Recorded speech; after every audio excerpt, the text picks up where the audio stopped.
It's 11 p.m. and these are the headlines. Reaffirming Algeria's commitment to fostering education and training opportunities across Africa, a cohort of Congolese students is benefiting from specialized scholarships to study at Algerian universities. Our on-the-ground reports explore the dual carriageway project linking Mila to the East-West Highway, emphasizing its importance as a key transport route with substantial economic impact. On the international scene, African voices are warning against the hidden and biased role of the Mahsen as a regional actor serving the agendas of former colonial powers.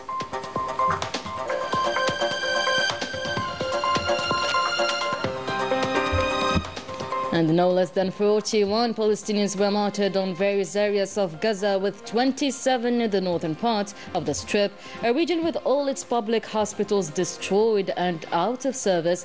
And the latest news of this evening reported the killing of 10 others in Deir al-Balah, Khan Yunis and Buwaj refugee camp.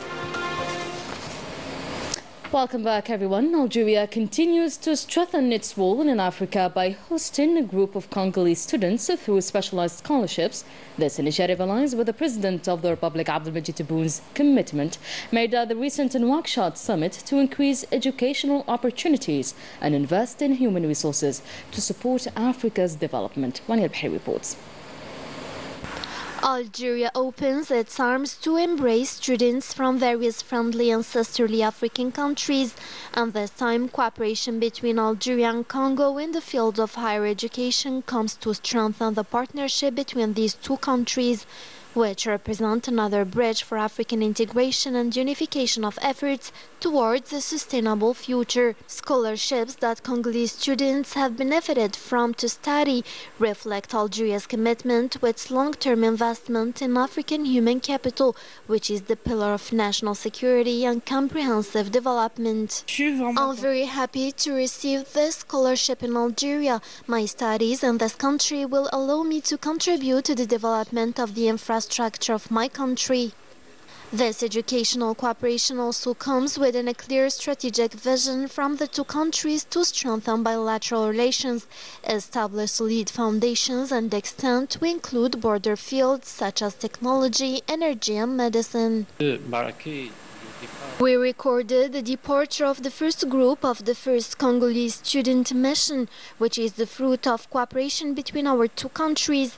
The special feature of this year was the allocation of scholarships for students in higher schools. For her part, the minister in charge of higher education of Congo confirmed that building educational companies with leading countries such as Algeria is an investment in the future. You will pursue your education in highly ranked Algerian universities with all ambition and aspiration for the future. You will return to transfer this experience to contribute to building your country. Cooperation between Algeria and Congo is not limited to the bilateral and regional dimensions, but is part of an African project and the border vision for Algeria to achieve unity and continental renaissance. And Algeria is playing a key role in building a balanced continental framework, supporting infrastructure development and strengthening the foundation of a solid economy.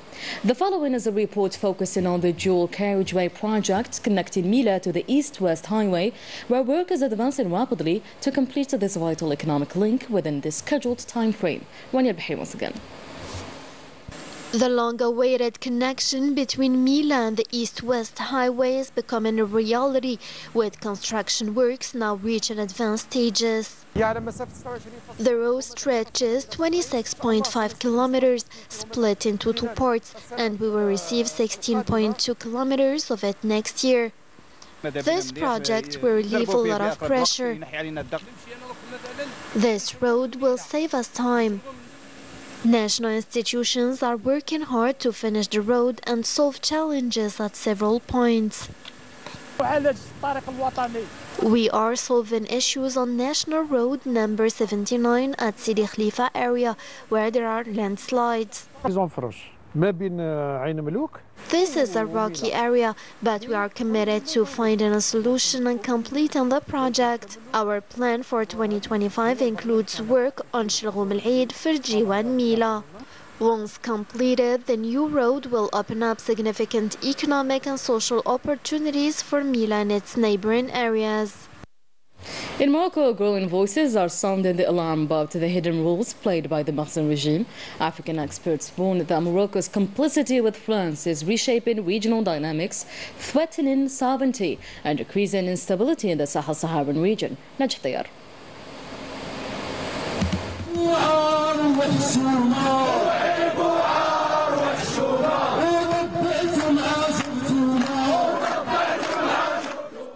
الذي يغرق فيه نظام المخزن في وحل التطبيع مع الكيان الصهيوني ويعزز علاقاته مع من ينتهك حقوق الإنسان في فلسطين.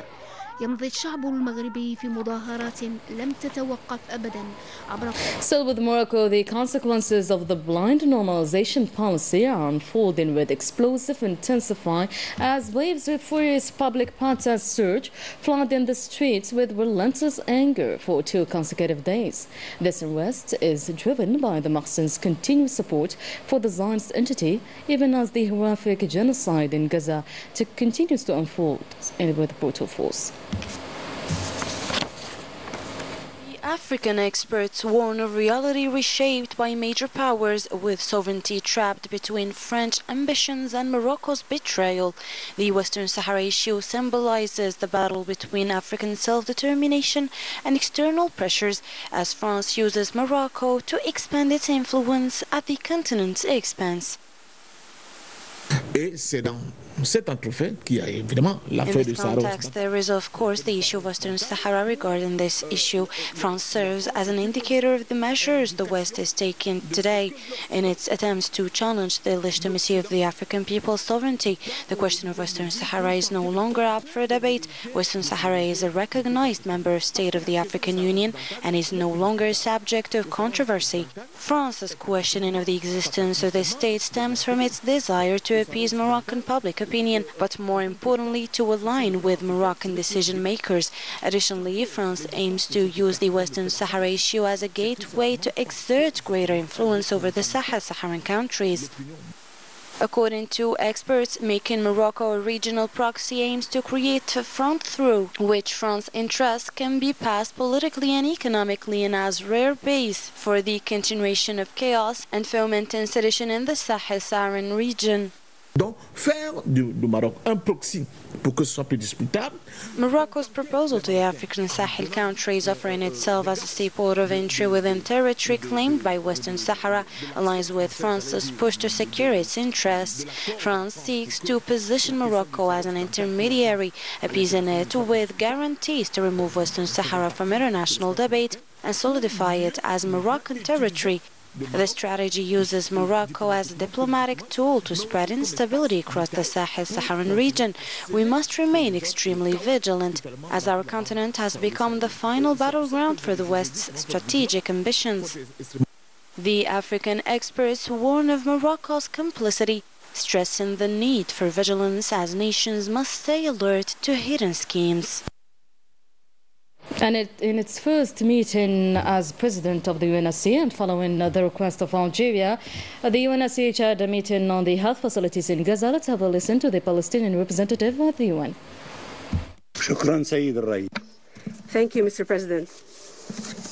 Allow me at the outset to congratulate the brotherly Republic of Algeria on assuming the presidency of the Security Council for this month. We wish you every success.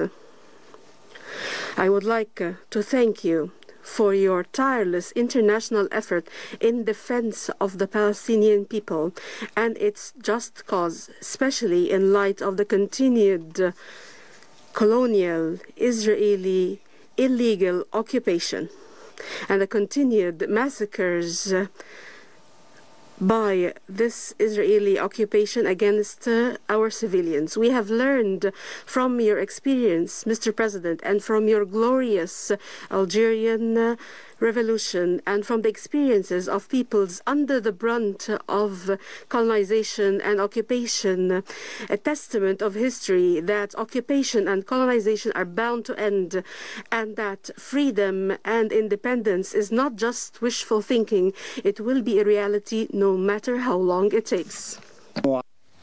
This evening, no less than 6 Palestinians were martyred and others injured in Zionist airstrikes targeting the cities of Deir al-Balah and Khan Yunis. 4 more were killed in Zionist attacks on Al Bureij refugee camp as well. And in the early hours of today, medical sources have reported that no less than 41 Palestinians were martyred on various areas of Gaza, with 27 of the toll occurring in the northern part of the Strip. And Gaza's health ministry says that the Indonesian hospital in North Gaza is out of service. It can no longer treat the wounded. The health ministry reported all of the 3 northern Gaza public hospitals, Kamal Adwan, Beit Hanun and the Indonesian hospital, have been taken out of service by the Zionist offensive. As a reminder, Kamal Adwan Hospital, the last major health facility in northern Gaza, was severely burned by the Zionist army last week, taking it out of service and detaining its medical staff. That was it for today's news. Thank you so much for watching. I'll see you tomorrow.